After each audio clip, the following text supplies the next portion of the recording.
नमस्कार दोस्तों, स्वागत है फिर से एक न्यू वीडियो पर। दोस्तों आज की इस वीडियो में बात करेंगे हम कार्बोहाइड्रेट का वर्गीकरण। ओके, क्योंकि कार्बोहाइड्रेट से काफ़ी प्रश्न वगैरह बनते हैं। अगर आप 10वीं 12वीं 11वीं जो भी क्लास में पढ़ रहे हैं, ठीक है, उसके लिए सभी के लिए इम्पोर्टेंट है कार्बोहाइड्रेट का वर्गीकरण। कई कक्षाओं में पूछा जाता है, ठीक है, चूंकि ये बीएससी थर्ड ईयर के लिए बहुत ही ज़्यादा यहाँ पर इम्पोर्टेंट क्वेश्चन क्वेश्चन है, ठीक है। तो इसको अच्छे तरीके से आपको तैयार करके जाना है।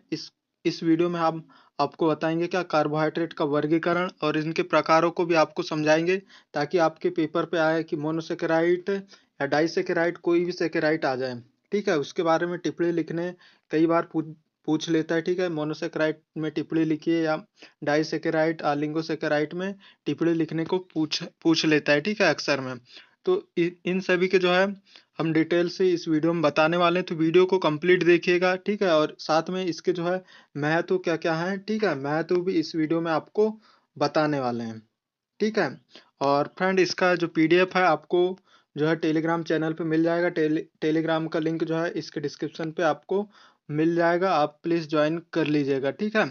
और चैनल पहली बार आए तो आपको कर लेना सब्सक्राइब, क्योंकि यहाँ पर इसी तरह की वीडियो अपलोड होते हैं बीएससी थर्ड ईयर से रिलेटेड। और ये कार्बोहाइड्रेट तो ऐसा सभी क्लास के लिए इम्पोर्टेंट है, लेकिन BSc third year chemistry chemistry यानी कि आप केमिस्ट्री के थर्ड पेपर, इसमें जो है कार्बोहाइड्रेट यानी कि एक चैप्टर है बिल्कुल।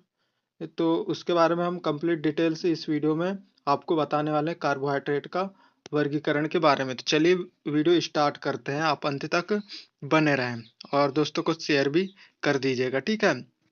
तो यहाँ पर आता है कार्बोहाइड्रेट का वर्गीकरण, ठीक है। कार्बोहाइड्रेट यहाँ पर देख लेते हैं। कार्बोहाइड्रेट कार्बन, हाइड्रोजन और ऑक्सीजन से बने हुए अत्यंत महत्वपूर्ण यौगिक हैं, जो जीवों के शरीर में पाए जाते हैं, यानी कि जीवों के शरीर में पाए जाते हैं, ठीक है। और अत्यंत महत्वपूर्ण यौगिक हैं, जो कि का, कार्बन, ऑक्सीजन और हाइड्रोजन से मिलकर बने होते हैं, ठीक है। कार्बन, ऑक्सीजन और हाइड्रोजन से आपको याद रखना है, ठीक है, कि कार्बोहाइड्रेट कार्बन कार्बन, हाइड्रोजन और ऑक्सीजन से मिलकर बने अत्यंत महत्वपूर्ण यौगिक हैं, जो प्रत्येक जीव के शरीर में आवश्यक रूप से पाए जाते हैं, ठीक है। और यहाँ पर जो है कार्बन, यहाँ पर बात कर लेते हैं। कार्बन, हाइड्रोजन और ऑक्सीजन के बीच का अनुपात जो है यहाँ पर कितना होता है, 1:2:1 होता है, ठीक है। आपको याद रखना है कि कार्बन और हाइड्रोजन ऑक्सीजन के बीच इनका अनुपात जो है 1:2:1 होता है, ठीक है।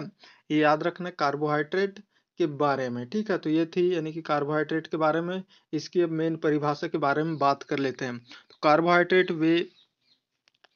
कार्बोहाइड्रेट वे यौगिक हैं जो पॉलीहाइड्रॉक्साइड, ऑक्सी एल्डिहाइड या कीटोन होते हैं। यानी कि कार्बोहाइड्रेट वे यौगिक हैं जो पॉलीहाइड्रॉक्सी एल्डिहाइड या कीटोन होते हैं, ठीक है। अथवा वे पदार्थ जिनका जल अपघटन कराने पर पॉलीहाइड्रॉक्सी या कीटोन देते हैं कार्बोहाइड्रेट कहलाते हैं, ठीक है। यानी कि हाइड कार्बोहाइड्रेट वे यौगिक हैं जो पॉलीहाइड्रॉक्साइड एल्डिहाइड या कीटोन होते हैं, और इनका जो जब जल अपघटन कराया जाता है, ठीक है, तो पॉलीसेकेराइड और कीटोन के अणु देते हैं, ठीक है।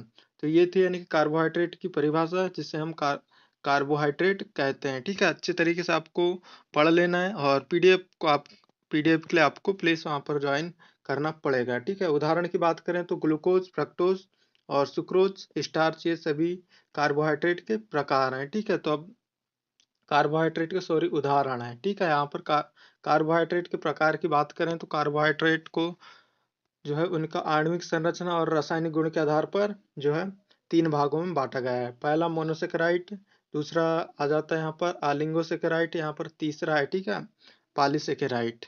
तो इन सभी के बारे में डिटेल से हम पढ़ने वाले हैं। कई बार क्या है, परीक्षाओं में पूछा जाता है कि मोनोसेकेराइड पर टिप्पणी लिखिए या ऑलिगोसेकेराइड क्या है, टिप्पणी लिखिए, उदाहरण सहित समझाइए। इस प्रकार आपको कोई प्रश्न पूछ सकता है, ठीक है। तो यहाँ पर इन सभी के आंसर आपको मिल जाएंगे, ठीक है।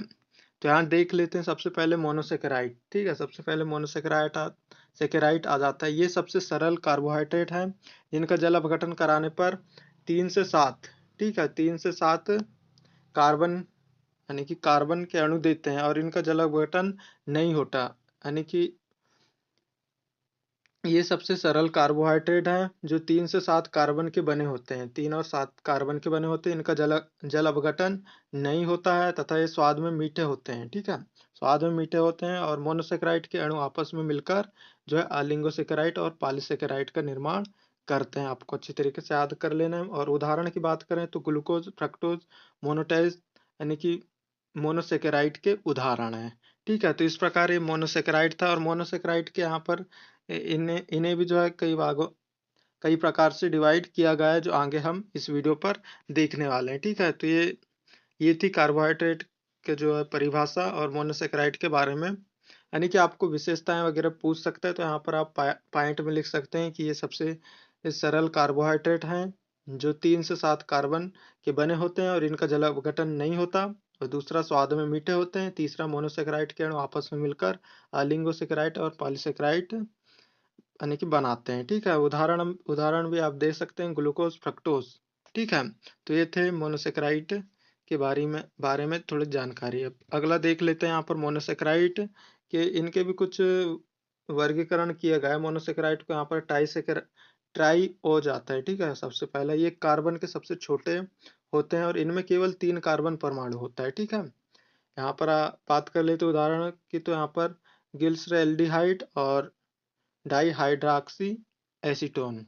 ठीक है, ये ट्राइओज है। और यहाँ पर दूसरा में आ जाता है क्या कि टेट्राओज। ठीक है, इसमें कार्बन के 4 परमाणु होते हैं और इनका सामान्य सूत्र C4H8O4 होता है। ठीक है, जैसे कि इरिथ्रोज। और यहाँ पर तीसरे नंबर पर आ जाता है तो यहाँ पर पेंटोज। इसमें कार्बन के 5 परमाणु होते हैं और इनका सामान्य सूत्र C5H10O4 होता है, जैसे राइबोस। ठीक है, अगर आपको फ्रेंड ये कम अंक में पूछा जाता है तो आपको ये इतना यानी कि अंदर से आपको नहीं लिखना है। ठीक है, आपको मोनोसेकेराइड, डाइसेकेराइड और पॉलीसेकेराइड इसके बारे में आपको वर्णन कर देना है और महत्व लिख देना है बस। ठीक है, और यहाँ पर चौथे नंबर पर आता है हेक्सोस। ठीक है, इसमें कार्बन के 6 परमाणु होते हैं और इनका सामान्य सूत्र C6H12O6 है, जैसे कि ग्लूकोज और फ्रक्टोज। ठीक है, यहाँ पर बात करते हैं अगला 5 नंबर पे यहाँ पर आता है क्या, हेप्टोज। ठीक है, इसमें कार्बन के 7 परमाणु पाए जाते हैं और इनका सामान्य सूत्र C7H40 और H7 होता है, जैसे कि मोनो हेप्टुओज हेप्टुलोज। ठीक है, मेनो हेप्टुलोज इसका उदाहरण है। ठीक है, अब यहाँ पर अगली बात कर लेते हैं ऑलिगोसैकेराइड। ठीक है, चूंकि ऑलिगोसैकेराइड वगैरह में आपको टिप्पणी वगैरह अक्सर पूछा जाता है। ठीक है, तो ऑलिगोसैकेराइड क्या है, ये वे कार्बोहाइड्रेट हैं जो 2 से 10 मोनोसैकेराइड अणु के मिलने से बने होते हैं और जल अपघटन कराने पर 2 से 10 अणु मोनोसैकेराइड के देते हैं। ठीक है, इनका जल अपघटन जब कराया जाता है तो 2 से 10 जो है मोनोसैकेराइड के अणु यहाँ पर देते हैं। और यहाँ पर बात करें तो ये स्वाद में मीठे होते हैं। ठीक है, और इस कारण मोनो और ऑलिगोसैकेराइड को समान शर्करा भी कहते हैं। मोनोसैकेराइड और ऑलिगोसैकेराइड को जो है सामान्य शर्करा भी कहते हैं, क्योंकि ये दोनों जो है मीठे होते हैं। और ऑलिगोसैकेराइड जो है ठोस होते हैं और रवेदार होते हैं। ठीक है, उदाहरण की बात करें तो यहाँ पर उदाहरण पे आ जाता है क्या, सुक्रोज, मल्टोज और लैक्टोज। सुक्रोज, मल्टोज, लैक्टोज, आपको सभी के जो है कम से कम 2-3 उदाहरण याद कर लेना है। ठीक है, और यहाँ पर बात कर लेते हैं क्या, पॉलीसेकेराइड। ठीक है, पॉलीसेकेराइड की बात करें तो यहाँ पर पॉलीसेकेराइड में टिप्पणी वगैरह पूछ लेता है। ठीक है, तो आपको पॉइंट वगैरह में भी लिखना है तो यहाँ से आप पॉइंट बना सकते हैं।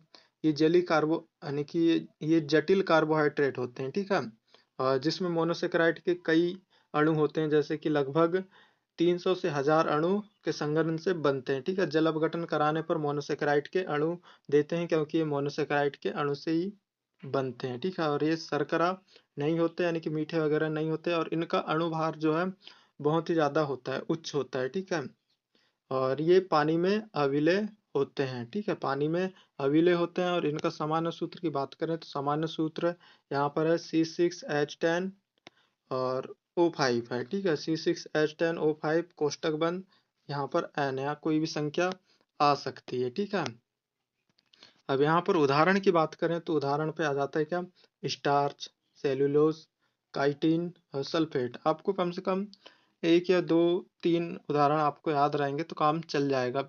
तो ये थे यानी कि पॉलीसेकेराइड, ऑलिगोसेकेराइड, मोनोसेकेराइड के यानी कि डिटेल में। अब इसके महत्व की बात कर लेते हैं, तो महत्व आ जाता है यहाँ पर। ये शरीर में संचित रहते हैं, ठीक है। पॉइंट में आप लिख सकते हैं, या तो आप डिटेल से भी कर सकते हैं। दूसरा पॉइंट आता है कार्बोहाइड्रेट ईंधन के शीघ्र एवं सरल सरलता से उपलब्ध स्रोत है, यानी कि कार्बोहाइड्रेट ऊर्जा के शीघ्र एवं सरलता से उपलब्ध स्रोत है, यानी कि सरलता से उपलब्ध हो जाते हैं क्या, कार्बोहाइड्रेट, ठीक है। तीसरे की बात करें तो ये प्रत्येक जीवधारियों के लिए ऊर्जा के प्रमुख स्रोत होते हैं, यानी कि कार्बोहाइड्रेट ऊर्जा के प्रमुख स्रोत होते हैं। और यहाँ पर चौथे नंबर पर आ जाता है ये शरीर से हानिकारक कोलेस्ट्रॉल को कम करता है और नियंत्रित भी करता है, ठीक है। तो ये थे यानी कि 4 महत्व, ठीक है। आपको परिभाषा और कभी-कभी महत्व भी पूछ लेता है, ठीक है।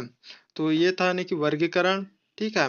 आपको उम्मीद है आपको समझ में आया होगा। अगर आपको जानकारी अच्छी लगी या वीडियो पसंद आई तो वीडियो को कीजिए लाइक, चैनल पे पहली बार आए तो कीजिए सब्सक्राइब, और टेलीग्राम के लिए हमारे चैनल को ज्वाइन करना ना भूलिएगा, डिस्क्रिप्शन पे लिंक है। अगर टेलीग्राम ज्वाइन करने में कोई दिक्कत आ रही है तो कमेंट कमेंट कर सकते हैं या व्हाट्सएप पे कांटेक्ट कर सकते हैं, ठीक है। वीडियो देखने के लिए धन्यवाद, मिलते हैं अगले वीडियो पर। Thanks for watching.